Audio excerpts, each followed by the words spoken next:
దిష్టి పోయింది.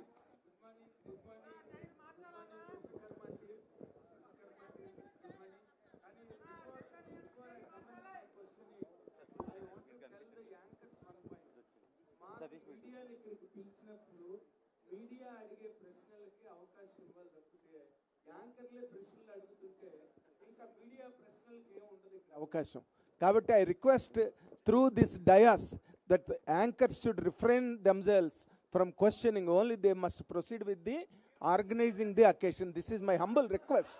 It is not a demand at all. And now congratulations. మీరు నా మీదకి ఎందుకు వచ్చారు? వాళ్ళని కదా ప్రశ్న అడగమన్నారు. నేను మీ మీదకి రాలేదు. It has been media has like for many occasions and all of us, most of us. Nagendra Kumar గారు మీ దగ్గర నిధి ఉంటది కదా, ఏదో నేను చిన్న పిల్లని ఒకటి అడిగాను. కాదు మెయిన్ క్వశ్చన్ అలాగే ఇనిషియేట్ చేయకూడదు. అండ్ హౌఎవర్ ఫ్యాంటాస్టిక్ గా ఉంది గ్లింప్స్ మాత్రం. And really all people said now, that is really looking really above the bar and on a very high level కనిపిస్తుంది. And we really wish, ఎందుకంటే today Telugu cinema is competing with the world cinema, and this also falls in that category. I wish it. And Karthik డైరెక్టర్గా ఇప్పుడు వృషకర్మ వృషాకృతి అని విష్ణు సహస్రంలో ఉన్న మాట మీరు చెప్పారు ఇందాకలా. బట్ వృషకర్మ హ్యాజ్ అనదర్ మీనింగ్ ఆల్సో. కర్ణుడిని కూడా వృషకర్ముడు అంటారు, కర్ణుడిని కూడా. ఈ రెండు క్యారెక్టర్లో ఒకటి సేవియర్ క్యారెక్టర్ ఒకటి కనిపిస్తున్నది, జనరస్ క్యారెక్టర్ ఇంకోటి కనిపిస్తున్నది. What is exactly depicted for Naga Chaitanya in this character? ట్రైలర్లో చెప్తాను.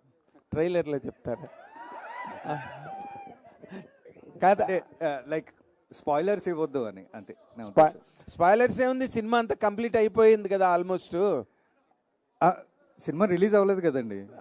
సినిమా కంప్లీట్ అయింది కదా. అంటే ఏం లేదు, అంటే నేను చెప్పాను కదా, సృష్టి ధర్మాన్ని నిలబడడానికి వచ్చినాడు వృషకర్మ. సో అంతవరకే నేను చెప్పగలను. ఏం చెప్పినా సినిమా చూసిన తర్వాత I can explain or elaborate more about it. అంటే బీ గుడ్ డూ గుడ్డే కదా ఏ సినిమాలో హీరో అయినా. What does really Naga Chaitanya గారు have in this to do అన్నది పాయింట్ ఆఫ్ వ్యూలో అడిగాను నేను. ఎస్ సార్, మీరు చెప్పినట్టే. So it's like do good be good అన్నారు కదా. So same character. So I can't reveal more than that. అందుకే ఏం చెప్పట్లేదు. Playing a treasure hunter in this. నాగ చైతన్య గారు, మీరు ఈ సినిమా నా కెరీర్ బెస్ట్ అని ఇప్పుడు వరకు చేసిన సినిమాల్లో the best. Tomorrow you do not know what kind of film you will do in your future. Yes అండి, ఇప్పటి వరకు నేను చేసిన సినిమాలన్నీ ఒకటి, వృషకర్మ ఒకటి. That is not talking about after, that's what it is. కానీ ఈ సినిమా మీకు అంత ఇంప్రెషన్ మైండ్లో మంచి హిట్ సినిమాలు చేశారు మీరు over a period of time ever since your beginning. ఈ సినిమా మీకు ఎందుకు అంత మీ మీద అంత ఇంపాక్ట్ క్రియేట్ చేసిందండి? కార్తిక్ ఇచ్చిన నరేషన్ అండి. ఆ నరేషన్ తర్వాత that is the feeling I got. And సినిమాలో ఏదైతే ఎలిమెంట్స్ ఉన్నాయో, నా క్యారెక్టర్ ఒక ట్రెజర్ హంటర్గా, ఇవన్నీ చూస్తే నాకు ఇప్పటి వరకు అన్నీ కలిసి ఇలాంటి ఒక ఆపర్చునిటీ ఎప్పుడు రాలేదండి. So it has all the elements for a winner. And the story is, మీరు ఎంత ఎక్స్పెక్ట్ చేసినా it will be very fresh. You will be very shocked and excited. So అంత కాన్ఫిడెంట్గా చెప్తున్నాను. నేను ఎప్పుడు గ్లిమ్స్ ఈవెంట్లో చెప్పలేదండి, ఎప్పుడు మీరు మాట్లాడలేదు బెస్ట్ ఫిల్మ్ అని సో ఫార్. సో అది దాంతో అర్థం చేసుకోండి. Hi Naga Chaitanya. Great. Hi sir. Hi గారు. తండేల్ కూడా చాలా పెద్ద స్పాన్ ఉన్న సినిమా, చాలా పెద్ద canvas, and you took lot of time to make that film. ఈ సినిమా కూడా అదేలాగా, అంటే డిఫరెంట్ జానరా అండ్ ఆల్ దట్, బట్ ఇది కూడా పెద్ద స్పాన్ ఉంది. సో మీ career second phase started from Thandel అనుకోవచ్చా? Yeah, that's a nice way to look at it అండి. Definitely career second phase started from Thandel అని చెప్పుకోవచ్చు. బట్ ఇక్కడ వృషకర్మలో ఉన్న ఇదేంటంటే ద విఎఫ్ఎక్స్ అండి. అది నాకు తెలీదు ఆ విఎఫ్ఎక్స్ వర్క్ ఫ్లో అదంతా ఎలా ఉంటుందని. ఈ సినిమాలో ఆల్మోస్ట్ 70% పైన విఎఫ్ఎక్స్ ఉంటుంది. సో ఆ విఎఫ్ఎక్స్ వర్క్ ఫ్లోతో వర్క్ చేయటం and the amount of budget that the VFX demands. And అదే కాకుండా కార్తిక్ ఒక కంప్లీట్లీ న్యూ వరల్డ్ డిజైన్ చేశాడు. మీరు కేవ్ సెట్కి వచ్చారు, కేవ్ సెట్కి వచ్చి ఆ సెట్ని ఎక్స్పీరియన్స్ చేశారు. అదే కాకుండా నంబర్ ఆఫ్ సెట్స్ ఇలా ఉన్నాయి సినిమాలో. So it's a complete unique world that is build. So ఇవన్నీ చూస్తే అంటే Thandel is definitely one standard. I think this will surpass that for sure. Right Karthik, జనరల్గా గ్లిమ్స్లో స్టోరీని రివీల్ చేయటం లేదంటే విలన్ క్యారెక్టరైజేషన్ రివీల్ చేయటం ఇంత డీటెయిల్గా చేస్తారు. It is like showing a scene in the film. Yes sir. Glimpse అంటే టక్ టక్ అని ఫాస్ట్ ఫ్రేమ్లో వెళ్తుంటుంది. This one you held it and shown the characteristic of the evil character in the film. Yes sir. Plus at the same time fans ఏమన్నా అనుకునే లోపల ఇమీడియట్గా that last shot was like very heroic, very commercial, right? So we can expect that kind of blend. Heroism meets content. Yes sir, yes sir, డెఫినెట్గా ఉంటుంది. అంటే ఇప్పుడు మీరు అన్నట్టే అంటే విలన్ని చూపించారు, ఒక ఇన్హ్యూమన్ లాంటి విలన్ని చూపించారు. సో అతన్ని ఎదుర్కోబోతున్న ఒక హీరో కూడా ఉండాలి కదా. సో అదే గ్లిమ్స్లో చెప్పడానికి ట్రై చేసామండి. And the glimpse is just for 2 minutes. You are going to witness 3 hours film. Right.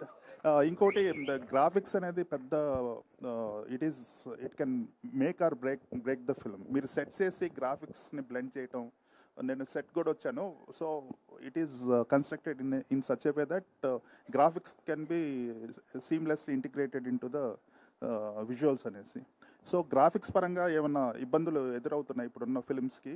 అంటే ప్రీ విజువలైజేషన్ చేసుకోవాలి ఇటువంటి films, fantasy films or films with mythical story line. It is very difficult to execute at graphics level. దానికి మీకున్న challenges ఏమొచ్చని ఎలా overcome చేశారు? అంటే డెఫినెట్గా మనకి అంటే ఇప్పుడు బాగా ఎక్స్ప్లోర్ అవుతున్నాం అండి. మనకి ఇంతకుముందు అంత అవేర్నెస్ లేదు ఆన్ విఎఫ్ఎక్స్ అండ్ ఆల్. ఇప్పుడు బాగా ఎక్స్ప్లోర్ అవుతున్నాం. అది పక్కన పెడితే లైక్ మేము ఈ కథ అనుకుని ప్రాజెక్ట్ స్టార్ట్ చేసినప్పుడే we have spent a lot on pre production. Lot of scenes మేము ముందే ప్రీ విజువలైజ్ చేసుకుని సెట్స్ ఎలాగ వేయాలి అనేది చిన్న మినియేచర్స్ ప్లాన్ చేసుకుని. So each and every technician is involved in the story in the pre production. And to be frank, కథ చేస్తూ నేను స్క్రీన్ ప్లే రాస్తున్నప్పుడు ఐ ఇన్వాల్వ్డ్ ఎవ్రీ టెక్నీషియన్. ఇప్పుడు నాగేంద్ర గారు వచ్చారు, ఆయన వచ్చిన తర్వాత సెట్ డిజైన్ ఒకలా చెప్పారు. That set design has help me to develop a screenplay also. In the same way when I spoke to Rajeev, ఆయన ప్రాజెక్ట్లోకి వచ్చిన తర్వాత సీజీ ఆస్పెక్ట్స్ గురించి, ఇందులో ఉన్న సీజీ ఎలిమెంట్స్ గురించి when I'm discussing with him. So when I understood how to achieve those CG elements in the film, then the story got evolved more. I mean, screenplay got evolved more. Alage each and every technician, editor avvachu, music director avvachu. So that's how it got evolved, and so we have done an immense pre-production for this. Almost 1 year pre-production jarigindi. So challenges ante main ga VFX ki biggest challenge ekkada ostadi ante time and we have to give them time. So అందుకే మేము climax ఎప్పుడో finish చేసి వాళ్ళకి ఇవ్వడం జరిగింది. So that on time will get the best quality and output అని. బాబీ గారు ఇక్కడ టీం మొత్తం మాట్లాడుతూ కూడా లగ్జరీస్ అన్నీ కూడా కట్ చేసుకుని మరీ షూట్ చేసామని చెప్పారు. మీకు చెప్పినప్పుడు బడ్జెట్ ఎంత చెప్పారు? బడ్జెట్లో అయిందా? మీ బడ్జెట్ పరిస్థితి ఏంటి? అంటే ఇది కార్తీక్ కథ నరేట్ చేసినప్పుడు 4 hours నరేట్ చేస్తాడండి. Nothing less than 4 hours. దాంట్లో మనం చూసుకోవచ్చు ఏది అన్నది. అది కొద్దిగా పెరగవచ్చు, కొద్దిగా తగ్గొచ్చు. బట్ నాగేంద్ర గారు కానీ లేకపోతే విఎఫ్ఎక్స్ వాళ్ళు కానీ కార్తిక్ కానీ we discuss a lot and how to achieve the best, ఎలా తెచ్చుకోవాలి ఎఫిషియెంట్ కానీ మేము ఎక్కువ డిస్కస్ చేస్తాం. దానికి అందరూ కోఆపరేట్ చేస్తాం, దాంట్లోనే వెళ్తాం.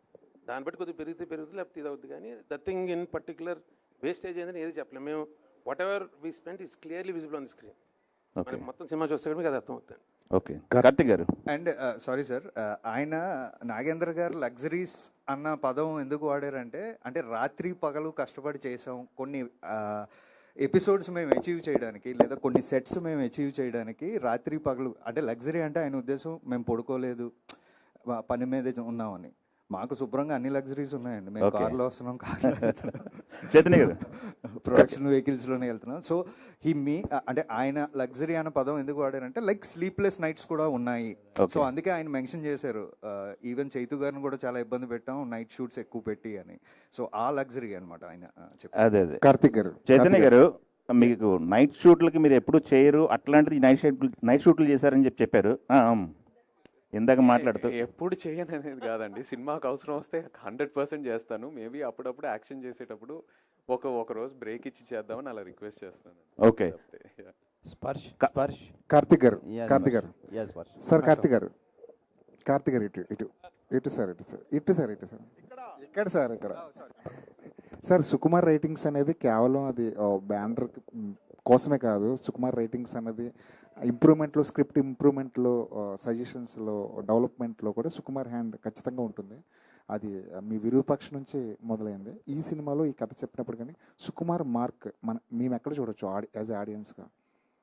అంటే లైక్ ఈ కథ చెప్పినప్పుడు డెఫినెట్గా సుకుమార్ సార్ ఆబ్వియస్గా కథ వింటున్నప్పుడే కొన్ని ఇన్పుట్స్ ఇచ్చేస్తారండి. ఇది ఇలా ఉంటే బాగుంటుంది, ఇలా ఉంటే బాగుంటుంది అని. సో అలాగా there are lot inputs from him అండి. So in a way he is also involved in to the screenplay of the film, giving those inputs. So అలా ఆయన he has done a great job in screenplay అండి, like ఈ story విషయంలో. Sparsh yeah welcome to Telugu industry. So इस movie में किरदार निभाने के लिए क्या चीज़ आपको बहुत अट्रैक्ट किया है और ऐसा चीज़ क्या है इस किरदार में? सर ज़्यादा ना रिवील करते हुए, जब पहली दफ़ा मैं हैदराबाद आया था और फिर मैंने सर से मुलाकात की और जो पहला नरेशन हमारा हुआ था, तो पहले नरेशन में ही सर ने, कार्तिक सर ने पूरी पिक्चर दिखा दी. एंड द मोमेंट जैसे ही मैंने कदम बाहर रखा उस नरेशन से, मुझे पता था कि ये पिक्चर मुझे कैसे भी करनी है. तो बस वो एक ट्रिगर था, वो जो स्टोरी है जिस तरह की हम बात कर रहे हैं कि इट्स मिस्टिकल स्पेक्टेकल, तो ये एक्चुअली वो स्टोरी ने मुझे बहुत ज़्यादा ट्रिगर किया. और जो मेरा कैरेक्टर, जो किरदार है which is a demon character, तो उसकी जो अदाएं हैं, जो उसकी बॉडी लैंग्वेज है, जिस तरह का कैरेक्टर वो है, उस कैरेक्टर ने मुझे अपनी तरफ बहुत प्रभावित किया. तो आई थिंक कोई ऑप्शन ही नहीं बचा था. मैं I was sold at the first meeting. मुझे कैसे भी बस इस फिल्म का पार्ट होना था. And I am really fortunate कि ये फिल्म मेरे हाथ लगी. एंड लुकिंग फॉरवर्ड कि मैं यहाँ इस सिनेमा में लंबे समय तक बरकरार रहूँ और आपको एंटरटेन करता रहूँ. इस किरदार निभाने के लिए कितना मुश्किल था, क्या होमवर्क किया था? सर एक्चुअली बहुत होमवर्क है, बट अभी शायद हमें उसके बारे में ज़्यादा बात नहीं करनी चाहिए, क्योंकि आई डोंट नो कितना रिवील कर सकते हैं इस समय. लेकिन हाँ, काफ़ी बॉडी लैंग्वेज पे हमने काम किया. जैसा कि आप देख सकते हैं टीज़र में, all it's bending, the mobility training is there. तो काफ़ी मोबिलिटी ट्रेनिंग पे काम किया, काफ़ी एक्सप्रेशंस पे काम किया, because it's not a very normal human character. तो जब मैं इस किरदार को पोर्ट्रे कर रहा था, तब मैंने ये बहुत ही ध्यान में रखा. और मेरा और कार्तिक सर का ये बहुत ही कॉन्शियस कॉल था हर टेक से पहले, कि किसी भी हालत में ये एक इंसान नहीं लगना चाहिए. और ऑडियंस को हमेशा एक डाउट रहना चाहिए, एक बेनिफिट ऑफ डाउट रहना चाहिए कि एग्जैक्टली ये है क्या. तो वो जो टेक से पहले की प्रेप होती थी, और जो हम, जैसे सर ने कहा कि प्रेप में काफ़ी टाइम दिया, तो रीडिंग्स में, हर मीटिंग में हम इस बारे में बात करते थे कि कैसे इस किरदार को हम, जितने भी किरदार अभी तक आपने देखे हैं being in the villains category और इन द डीमन्स कैटेगरी, उन सब से इसको डिफरेंट बना सके. तो वही एक काफ़ी टास्क था. And I think, I hope, fingers crossed कि हमने वो बहुत ही अच्छे से कर पाए हों. చైతన్య గారు, advance Chaitanya garu, congratulations. Thank you so hi much. Nishan garu. Hi అండి. హలో. గ్లిమ్స్ చాలా బాగుందండి. మీ లుక్ అయితే ఇంకా ఇంకా బాగుంది. థ్యాంక్ యూ సో మచ్ అండి. Yeah. Thank you. ఇందాక మీరు కెరియర్ బిగ్గెస్ట్ ఫిల్మ్ అని చెప్పి చాలా కాన్ఫిడెంట్గా చెప్తున్నారు. ఈవెన్ ఆయన కూడా చాలా కాన్ఫిడెంట్గా చెప్తున్నారు. ఆన్ దట్ నోట్ ఒక చిన్న క్లారిటీ అడగాలి ఫ్యాన్స్కి. ఏంటంటే మేజర్గా అక్కినేని ఫ్యామిలీ నుంచి కమర్షియల్ సక్సెస్ గురించి ఎక్కువ అండ్ నాగార్జున గారు యూస్ టు చూస్ కంటెంట్. ఒక శివ, ఒక గీతాంజలి, ఒక ఇది అలాగా కంటెంట్తో ఈసారి కమర్షియల్ సక్సెస్ కొట్టబోతున్నారు. Super super. And Chaitanya garu, ఇంకొక మాట. జనరల్గా ఇది సినిమాలో ఫస్ట్ కంటెంట్ కదా. ఫస్ట్ కంటెంట్ యూజువల్లీ అంటూ ఉంటారు ఇండస్ట్రీలో, హీరోస్ చాలా పర్టికులర్గా ఉంటారు, హీరోల మీద ఓపెన్ చేయాలి, లేకపోతే ఎక్కువ స్క్రీన్ ప్లేస్ వాళ్ళకు ఉండాలి అని కొన్ని క్యాలిక్యులేషన్స్ ఉంటాయి కదా చాలామంది హీరోలకి. అసలు మీ థాట్ ప్రాసెస్ ఎలా ఉంటుంది? అలాంటివన్నీ బ్రేక్ చేసినట్టుగా అనిపిస్తుంది గ్లిమ్స్లో. ఈ సినిమా నేను ఒక టోటాలిటీలో చూస్తున్నానండి. ఆ మీటర్స్, ఆ క్యాల్కులేషన్స్ అన్నీ పక్కన పెట్టి ఒక టోటాలిటీలో చూస్తున్నాను. ఎందుకంటే I believe in Karthik's vision. నేను ఆ విజన్ని పూర్తిగా నమ్ముతున్నాను కాబట్టి I'm not believing in all these calculations. I believe that whatever vision he has for this film, అది నమ్ముతూ వెళ్తే ఖచ్చితంగా అదే సక్సెస్ తీసుకొస్తుందని. So and I want to be different as a actor. ఆ టిపికల్ టెంప్లెట్, ఆ typical ఫార్ములాలో పడితే మనమే చూస్తున్నామండి కొన్నిసార్లు వర్కౌట్ అవ్వట్లేదు apart from you know some of the actors. So I think we have to, it's our responsibility to do something different, try something different. అలాగే you know జనరేషన్ని మనం ఎక్సైట్ చేయగలుగుతాము. So that's my ideology. Karthik గారు సార్ సార్, యూజువల్లీ టైటిల్ కింద ఒక caption పెడతారు కదా, మీరు moon symbol ఏదో పెట్టి ఏదో చెప్పడానికి ట్రై చేస్తున్నారేమో అనిపిస్తుంది. అది ఒక చిన్న క్రిప్టిక్ మెసేజ్ అండి, సినిమా వరకు రివీల్ చేయదలుచుకోలేదు. థ్యాంక్ యూ అండి. లుకింగ్ బట్ మీరు ఎక్స్పెక్ట్ చేసింది correct, it's a cryptic message అండి. Thank you. కార్తిక్ గారు, అజనీష్ గారు, కార్తిక్ గారు, అజనీష్ గారు ఒకసారి మైక్ ఎవరు. సో తెలుగులో మంగళవారం చేశారు, ఓదెల 2 చేశారు, సేమ్ అదే కైండ్ ఆఫ్ జోనర్లో ఈ సినిమా చేయడం ఎలా అనిపిస్తుంది? ఎంత కష్టంగా అనిపించింది దీన్ని కొత్తగా ప్రజెంట్ చేయడానికి? కష్టం లేదు సార్. యాక్చువల్లీ ఫస్ట్ నాకు ఈ విరూపాక్షం, సో ఈ జానర్లో so I'm very happy sir, because మళ్ళీ టీమ్ అప్ చేయడానికి same with the same production with the same director అనేది it's known people knows me better. So నా దగ్గర నుంచి if I give any new thoughts, acceptance ఉంది. So in that perspective I am very happy that I can able to do more. I can raise the bar. First Virupaksha, Mangalavaram, the movie. Then I believe I have a bigger scope in the full movie to give, to offer to the film, sir. బాపి గారు, Thank you. ఈ graphics involve అయిన సినిమాలు ఇటీవల రోజుల్లో కనుక మనం చూసుకుంటే they suffered to a very great extent. అక్కడెక్కడో మరి మిస్మేనేజ్మెంట్ ఆఫ్ థింగ్స్ ఎక్కడ జరుగుతున్నదో పొరపాటు మీడియాగా మాకైతే తెలియదు కానీ, బట్ అన్నీ అయిపోయిన తర్వాత we are hearing that they underwent lot of damage and everything. ఇప్పుడు ఈ సినిమా కూడా ఇందాక నాగ చైతన్య గారు ఇందాకలు కానీ కార్తిక్ గారు కానీ చెప్పినట్టుగా most part is dominated by graphics in this film. మీరు వాట్ ఈస్ యువర్ ఎక్స్పీరియన్స్ అండి with regard to handling graphics in this film? ఇది గ్రాఫిక్ సినిమా కాదండి. ఇన్ దిస్ సెన్స్ ఈ సినిమాలో గ్రాఫిక్ విజువల్స్ అంటే డిఫరెన్స్ ఏంటంటే నో అలా చెప్పలేదండి నేను. What I mean to say is గ్రాఫిక్స్తో ఒక అవుట్లే ఉండి దాంట్లో సినిమా కాదండి. సినిమాలో రిక్వైర్మెంట్ ఎక్కడ ఉందో అక్కడ గ్రాఫిక్స్ వస్తాయి. So we had lot of sets, అట్ల మీద graphics are helping that sets to narrate Karthik story. దానివల్ల they are part and parcel of the film, not సెపరేట్గా స్కేల్ చూపించడం దానికోసం చేయలేదండి. అది లైక్ ఇప్పుడు మీరు ఇందాక బ్యాట్ చూసారు, bat is a part and parcel, but అది యానిమల్గా దాని స్కోప్ దాని స్పేస్ అది చేయడానికి ఉంది అంతే. సో దాని మీద కాన్సన్ట్రేట్ చేసి చాలా ప్రీ వర్క్ జరిగిందండి. లైక్ ఆల్మోస్ట్ 1 year మొత్తం అన్నీ ఎలా చేయాలి, ఒరిజినల్ ఏది పెట్టుకుందాం, ఎలాగా ఎక్కడెక్కడ ఎన్హాన్స్మెంట్ గ్రాఫిక్లో చేద్దాం, ఒరిజినల్ అండ్ ఇది ఎలా బ్లెండ్ చేద్దామని లాట్ ఆఫ్ ప్రీ వర్క్ జరిగింది. అండ్ మీ ప్రీ ప్రొడక్షన్ బాగా జరిగితే గ్రాఫిక్స్ మోస్ట్గా తేడా అవ్వండి. That's what I feel. Chaitanya garu hi అండి. యాక్చువల్లీ ఇండస్ట్రీలో కొంతమంది డైరెక్టర్లు ఏమంటారంటే చైతు గారిని ఒక స్క్రిప్ట్తో లాక్ చేయడం కష్టం, అంటే చాలా చూజీగా ఉంటారు, ఆయన డౌట్స్ ఉంటాయి ప్రతి స్క్రిప్ట్స్కి అంటుంటారు. అండ్ తండేల తర్వాత కూడా మీరు చాలా స్క్రిప్ట్లు విన్నారని విన్నాను నేను. సో ఇది పిక్ చేసుకోవడానికి మేజర్ రీజన్ ఏంటి మీ యాజ్ యాక్టర్? అండ్ ఈ క్యారెక్టర్ కానీ స్క్రిప్ట్ కానీ ఎంత ఛాలెంజింగ్ అనిపించింది? అదే అండి, నేను యాక్చువల్లీ కార్తిక్ని కలిసే ముందు కూడా ఐ హ్యాడ్ దట్ డ్రీమ్, ఒక larger than life theatrical spectacle kind of ఫిల్మ్లో you know I want to be a part of. And నా కార్తిక్ స్క్రిప్ట్ నరేట్ చేశాక it was purely the script, it convince me. నేను first 2 నరేషన్స్లోనే నేను కార్తిక్తో కూర్చొని convince అయిపోయాను. ఫస్ట్ ఆఫ్ ఆల్ నా క్యారెక్టర్, నేను ఈ సినిమాలో ఒక ట్రెజర్ హంటర్ని, అలాంటి అది ఒక very unique kind of characterization. And అదే కాకుండా ఒక మిథికల్ థ్రిల్లర్, ఒక మిథికల్ లేయర్ ఉంది ఈ సినిమాలో. And if I speak more అంటే స్టోరీ కూడా రివీల్ అయిపోద్ది, so I'm trying to restrict. But Karthik narration అండి, Karthik narration completely convinced me in the ఒక సెకండ్ నరేషన్లోనే. నేను డౌట్స్ అడుగుతాను, బట్ యాజ్ అన్ యాక్టర్ కొంచెం డౌట్స్ అడిగి నా మైండ్లో నేను క్లారిటీగా ఉంటేనే నేను 100% ఆ సినిమాకి ఇవ్వగలుగుతాను. So it's coming from a good space. And one more question అండి, యాక్చువల్లీ మీ ఫ్యాన్స్ కూడా ఈగర్లీ వెయిట్ చేస్తాం మీ ల్యాండ్ మార్క్ ఫిలిం గురించి. అంటే అందరికీ డౌట్స్ ఉన్నాయి, బయటికి వస్తుంది లైక్, సో ఏంటి ఎలా ఉండబోతుంది ఆ సినిమా, ఎవరితో చేయబోతున్నారు? త్వరలో చెప్తాను, నాకే తెలియదు, ఇంకా త్వరలో చెప్తాను. ఓకే, కన్ఫర్మ్ కాలేదా ఇంకా? ఆప్షన్స్ ఉన్నాయండి, నేను చెప్తాను. Okay, all the best. Karthik గారు సార్ చెప్పండి. అంటే విరూపాక్ష మూవీ దగ్గరికి వచ్చేటప్పటికి బ్లాక్ మ్యాజిక్తో మ్యాజిక్ చేశారు కాబట్టి అదంతా యాక్సెప్ట్ చేసాం, ఎప్పటి నుంచో మన కల్చర్లో బ్లాక్ మ్యాజిక్ అనేది వింటాం కాబట్టి. బట్ ఈ మూవీ దగ్గరికి వచ్చేటప్పటికి విలన్ నోట్లోంచి బ్యాట్ రావడం ఇదంతా కూడా ఎంత ఫ్యాంటసీ మూవీ అయినా నాన్ ఫిక్షన్ అయినా కూడా యాక్సెప్టబుల్లా కాదా, ఎట్లుంటుంది స్టోరీ?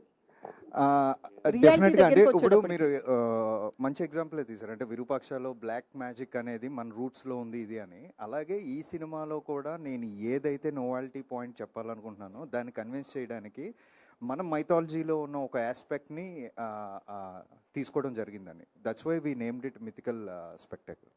చైతన్య గారు హాయ్ అండి. అయితే ఇప్పటి వరకు మీరు చేసిన సినిమాలు వేరు, ఈ మూవీ వేరు. ఈ మూవీ విషయంలో హెయిర్ స్టైల్ కావచ్చు, లుక్స్ కావచ్చు, చాలా డిఫరెంట్గా కనిపిస్తున్నారు. అంటే క్యారెక్టర్ కూడా చాలా బాగున్నారు, క్యారెక్టర్ పరంగా కూడా. సో హోంవర్క్ పరంగా ఏం చేశారు? ఎందుకంటే ఇన్నాళ్ళ యాక్టింగ్ వేరు, లవర్ బాయ్గా కావచ్చు, పక్కింటి అబ్బాయిగా కావచ్చు, చాలా రకాలుగా కనిపించారు. ఈ మూవీ హోంవర్క్ గురించి. ఈ మూవీకి లాడ్ ఆఫ్ టైం ప్రీ ప్రొడక్షన్కి చాలా టైం దొరికింది నాకు. కార్తిక్ స్క్రిప్ట్ నరేట్ చేశాక ఆల్మోస్ట్ ఒక 8 to 9 months ట్రావెల్ అయ్యాం, జస్ట్ కలుస్తూ క్యాజువల్గా డిస్కషన్స్ చేస్తూ. You know we travelled out side of Hyderabad, ఒక స్క్రిప్ట్ రీడింగ్స్ చేస్తూ. And Karthik is very collaborative. Team అందరూ వెరీ కొలాబరేటివ్. అందరు ఇన్పుట్స్ తీసుకొని ఏదైనా అందరు ఇన్పుట్స్ తీసుకున్న తర్వాతే మేము ముందుకెళ్తాము. సో ఆ 8 to 9 months ఏదైతే నాకు ఆ టైం దొరికిందో, ఆ ప్రీ ప్రొడక్షన్ టైం, అక్కడ చాలా హోంవర్క్ జరిగిందండి క్యారెక్టర్ గురించి. ఇన్ఫ్యాక్ట్ నాకు ఇంకా గుర్తుంది, ఫస్ట్ టైం ఏ డైరెక్టర్ అయినా కార్తిక్ నాకు ఒక క్వశ్చనర్ పంపించాడు, ఒక 100 questions. నా క్యారెక్టర్ పేరు అర్జున్ ఈ సినిమాలో. ఈ సెంట్ మీ 100 questions, మీరు ఈ క్వశ్చన్స్ ఆన్సర్ చేయండి, నేను ఆన్సర్ చేస్తాను. మన questions will compare both the answers and see ఎంతవరకు ఒకే పేజ్లో ఉన్నామని. సో ఇలాంటి చాలా ఎక్సర్సైజెస్ జరిగినాయండి. It was very new and నాకు చాలా క్లారిటీ ఇచ్చింది అండ్ చాలా కాన్ఫిడెన్స్ కూడా ఇచ్చింది ఆ 6 to 7 month pre production process. అయితే ఈ క్యారెక్టర్కి సంబంధించి నాగార్జున గారి నుంచి సజెషన్స్ ఏమన్నా తీసుకున్నారా? చేసే ముందు ఆయనతో ఏమన్నా మాట్లాడారా? ఈజ్ టోటలీ న్యూ ఆడియన్స్ అండి ఈ సినిమాకి. ఆయనకి స్టోరీ గురించి కూడా ఎక్కువ తెలియదు. సో వీల్ డెఫినెట్లీ ఒకసారి ఎడిట్ అంతా లాక్ అయ్యాక ఆయనకి చూపిస్తాము. But he doesn't know anything about the story. Karthik గారు ఇక్కడండి కార్తిక్ గారు, ఈ మూవీలో సుకుమార్ గారి ఇన్వాల్వ్మెంట్ ఎంత, ఆయన ఎఫర్ట్స్ ఎంత ఉన్నాయండి?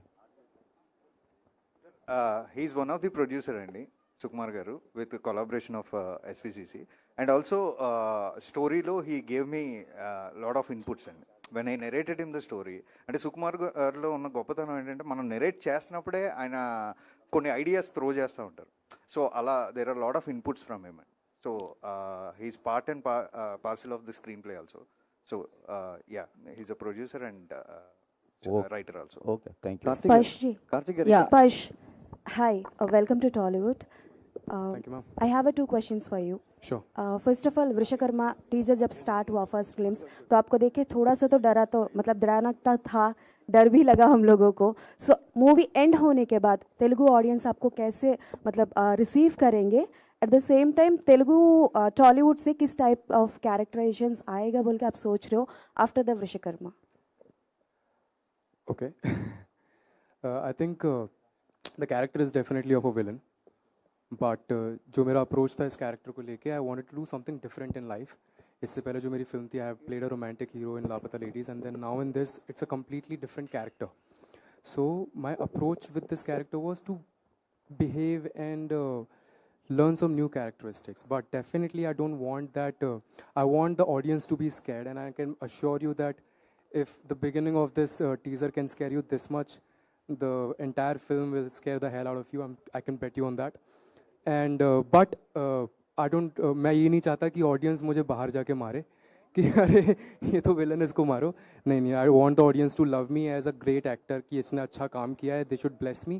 And I'm looking forward कि तेलुगु इंडस्ट्री से मुझे और भी कमाल के कैरेक्टर्स आए, यहाँ पे मुझे रोमांटिक करने को मिले और अलग अलग तरह के कैरेक्टर्स करने का मौका मिले. Definitely. And one more question which is not related to this movie. So लापता लेडीज़ के लिए बहुत सारे अवार्ड्स आए, बट आपको अवार्ड नहीं आया बोल के हम लोग भी बहुत मतलब डेफिनेटली डिसअपॉइंट हुए. बट इंस्टाग्राम में या फिर सोशल मीडिया में बहुत हलचल हुआ कि लापता लेडीज़ के लिए सबको अवार्ड मिला, बट दीपक के लिए रिकग्नाइजेशन नहीं हुआ बोल के. सो उस वक्त आपको कैसे लगा एंड वो आप कैसे रिसीव करेंगे? मैम, आपको बुरा लगा ना जब मुझे अवार्ड नहीं मिला? I think that's my ji award. जरूर When my audience felt for me, I think that's my Karthik award గారు bigger than anyone.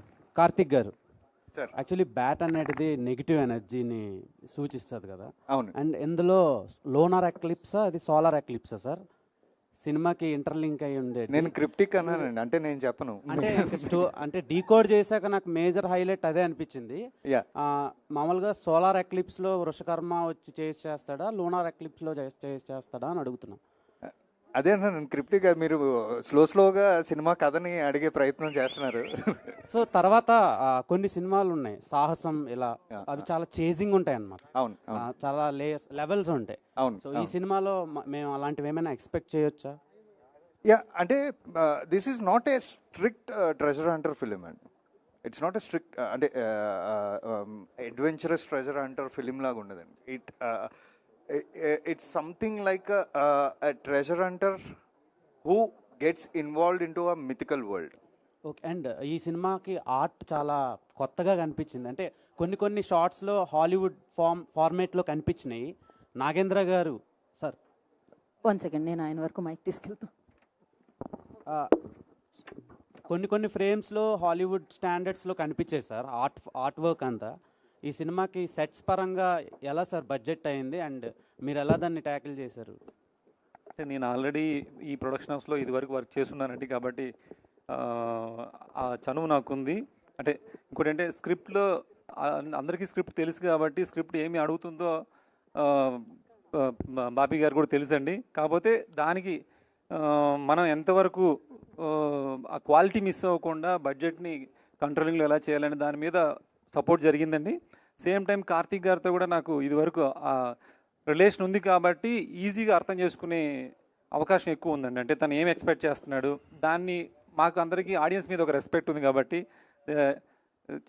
అంటే చాలా క్వాలిటీ ఇవ్వాలి. ఎన్ని సెట్స్ పడినాయి సార్ సినిమాకి? అంటే మూవీలో చాలా సెట్స్ ఉన్నాయండి, కరెక్ట్గానే చెప్పలేను. ఆల్మోస్ట్ 80% అన్ని సెట్సే ఉంటాయి. 80%? అవునండి, అవును. ఇంకా ఒక 20 days షూట్ ఉందండి, ఇంకా అందులో కూడా చాలా సెట్స్ ఉన్నాయి. మీకు ఈ గ్లిమ్స్లో చూసిన ఇది ఓన్లీ శాంపిల్ మాత్రమే చెప్పొచ్చండి. మీకు ఎంటైర్ మూవీలో ఇలాంటి చాలా చాలా ఉంటాయి. చాలా న్యాచురల్గా ఉన్నాయి సార్ సెట్స్ లా దేవ్ కనిపించాయి. పాడ్కాస్ట్ చేసే దేవ్ ఒక్కొక్కళ్ళకి ఒక్కొక్క క్వశ్చన్ మాత్రమే, మిగతా వాళ్ళందరూ పాప ఆశగా ఎదురు చూస్తున్నారు. నాగేంద్ర గారు, కొన్ని కోట్లు పెట్టి ఆర్ట్ డైరెక్టర్గా సెట్స్ వేస్తారు మీరు, కానీ ఎక్కడో బాహుబలి లాంటివే కొన్ని సెట్స్ అలా మళ్ళీ చూడడానికి ఉంచుతారు, మిగతావన్నీ కొలాప్స్ చేస్తారు. మీ కష్టం అంతా కూడా అట్లా వెళ్ళిపోతున్నప్పుడు ఏమనిపిస్తుంది కొలాప్స్ అయిపోతున్నప్పుడు? లేదండి, అది క్యాప్చర్ అవుతుంది కదండి, మీకు స్క్రీన్లో క్యాప్చర్ అవుతుంది కాబట్టి చాలా హ్యాపీ అండి. బట్ మీరు అన్నట్టు కొంచెం బాధ అనిపిస్తుంది. ఓకే అండి, అంతే. కాకపోతే ఇందాక లగ్జరీస్ గురించి నేను అనుకున్నది కార్తీక్ గారు చెప్పారు. ఇంకో చిన్న ఉదాహరణ చెప్తారండి. అంటే ఈ సినిమాకి కార్తీక్ గారి ఎంగేజ్మెంట్ ముందు రోజు షూటింగ్ జరిగింది, తర్వాత షూటింగ్ జరిగిందండి. అలాగే మ్యారేజ్కి 2 days ముందు షూట్ జరిగింది, 2 days తర్వాత షూటింగ్ జరిగింది. అంటే ఇలాంటి లగ్జరీస్ మిస్ అవ్వడం. సేమ్ స్పర్శ్ కూడా తన మేకప్ 4 to 5 hours పడుతుందండి. 4 to 5 hours మీ అందరం కూర్చోకుండా వేరే వర్క్ చేసేవాళ్ళం. సేమ్ టైం తను కూడా ఒకరోజు ఆల్రెడీ ఆ విషయం గురించి ఇంట్లో గొడవ అవుతుంది నాకు. సేమ్ టైం తను మేకప్ వేసుకొని నెక్స్ట్ డే మళ్ళీ 4 hours పడుతుందని చెప్పేసి అదే మేకప్తో హోటల్కి వెళ్ళి అలాగ పడుకొని బాగా చేయకుండా వచ్చారండి నెక్స్ట్ డే. అంత అంటే ఇలాంటి లగ్జరీస్ మిస్ అవ్వడం అనమాట. కాబట్టి బడ్జెట్లో ఎక్కడ మిస్ అవ్వలేదండి అక్కడ. కార్తీక్ గారు చెప్పాలండి. క్వశ్చన్ పార్ట్ 2 ఉంటుందా అంటున్నారు. ఫైనల్గా దీనికి ఆన్సర్ చేసేసి మీరు మనం ఇవాళ Q&A సెషన్కి thank you tata bye bye చెప్పచ్చు. పార్ట్ 2 ఉంటుందా అని అడిగారండి. ట్రైలర్ వచ్చినప్పుడు చెప్తాం. ఎస్, సో ఆ ఈవెంట్లో తెలుసుకుందాం ఈ ప్రశ్నకి సమాధానం. Thank you so much. ప్రశ్నలు అడిగిన వాళ్ళందరికీ కూడా మరొకసారి ప్రత్యేకమైన కృతజ్ఞత తెలియజేసుకున్నాం. అలాగే ఇక్కడ అక్కినేని అభిమానులకి, నాగచైతన్య గారి అభిమానులకి ఇక్కడికి విచ్చేసినందుకు ప్రత్యేకమైన కృతజ్ఞత